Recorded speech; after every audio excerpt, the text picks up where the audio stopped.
હવે વાત ઝૂંપડામાંથી મકાનમાં રહેવા આવેલા લોકોની કે જેમને મકાન મળ્યા પણ ન મળી સુવિધા। ભાવનગર એરપોર્ટ રોડ નજીક કરોડોના ખર્ચે પ્રધાનમંત્રી આવાસ યોજના હેઠળ મકાનો બંધાયા અને થોડા સમય પૂર્વે જ પરિવારોને તેમના મકાનોનો કબજો સોંપાયો, પરંતુ અંદરથી મકાનોની હાલત સાવ જૂના અને જર્જરિત મકાનો જેવી છે। લાભાર્થીઓના જણાવ્યા અનુસાર લાઇટ અને પાણી સાથે ગટરની સ્થિતિ પણ ખરાબ છે। કોન્ટ્રાક્ટર દ્વારા હલકી ગુણવત્તાનો સામાન વાપરવામાં આવ્યો છે। બાથરૂમની લાઈનો લીકેજ થઈ દિવાલો પર અત્યારથી જ ભેજ આવવા લાગ્યો। એટલું જ નહીં, ઇલેક્ટ્રિકનો સામાન પણ નબળી ગુણવત્તાનો અને યોગ્ય રીતે ફિટિંગ પણ નથી કરાયું તેવો રહીશોનો દાવો છે। મોટી ગટરની લાઈન બ્લોકેજ થતા ગટર ઉભરાઈ રહી છે અને હવે અત્યારથી જ મકાનોની આ હાલત છે તો આગામી સમયમાં શું થશે તેવો સવાલ થઈ રહ્યો છે। પ્રોબ્લેમ છે, અમે રહેવા આવ્યા ને માત્ર એક જ મહિનો થયો છે અને લોટ ઓફ પ્રોબ્લેમનો સામનો કરી રહ્યા છે આખી સોસાયટી। એક ઘર નહીં પણ દરેક ઘરમાં અમારે પ્રોબ્લેમ છે। ટાઇલ્સનો પ્રોબ્લેમ છે, તમે હાલો ને એટલે ઘરમાંથી અવાજ આવે, ટાઇલ્સ નીકળી જાય છે, રીતસરની હાથમાં આવી જાય છે।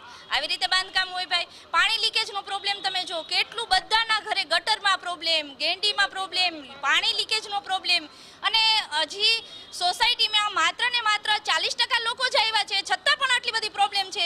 જ્યારે સોસાયટી ભરાશે ત્યારે શું થશે? હું આવાસ 33 માનસ શાંતિની સામે રૂવા ગામ પાસે રહું છું। આવાસ યોજનામાં સાહેબ અમારે ત્યાં ગટરના પ્રોબ્લેમ છે, તેમજ બાંધકામ નબળું સરકારે એવું નબળું કામ કર્યું છે કે દરેક લોકોને આવાસવાળાને પ્રોબ્લેમ થાય છે। આજના આવાસમાં આવવાવાળો માણસ મોટો હોતો નથી, હાવ ગરીબ માણસને જ આવાસમાં મકાન આપે છે।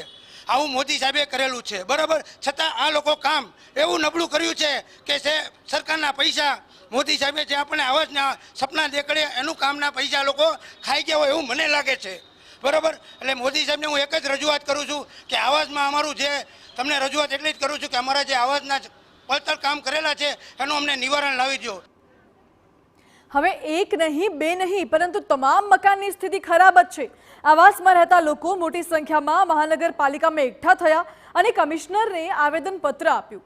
લાભાર્થીઓની એક જ માંગ છે કે આવાસનું જે પણ એજન્સીએ બાંધકામ કર્યું છે તે એજન્સી આ સ્થિતિ માટે જવાબદાર છે, જેથી તેને તાત્કાલિક બ્લેકલિસ્ટ કરવી અને જ્યાં સુધી એજન્સી આવાસનું કામ સંતોષકારક રીતે ન કરે ત્યાં સુધી કાર્યવાહી કરવાની માંગ કરી। અત્યારે મને ત્યાંના રહીશો મળવા આવ્યા હતા। આ લોકો લિખિતમાં રજૂઆતો પણ કરી છે, મૌખિક રજૂઆતો પણ કરી છે। એના રજૂઆત અન્વયે અમે અહીંયાથી ટેકનિકલ માણસોની ટીમ મોકલશું અને એના આધારે એક ઇન્ડિપેન્ડન્ટ ટીમ મોકલશું અને એના આધારે જે કોઈ એમાં અહેવાલ આવશે એના મુજબ જે આપણે કાયદેસરની પ્રક્રિયા આપણે કરશું અને જે એમાં કરવાપાત્ર ગેરંટી પીરિયડમાં હોય તો જે કરવાપાત્ર કામગીરી હશે આ પણ કરાવશું અને બાકી સમગ્ર તપાસ એનું કરાવશું।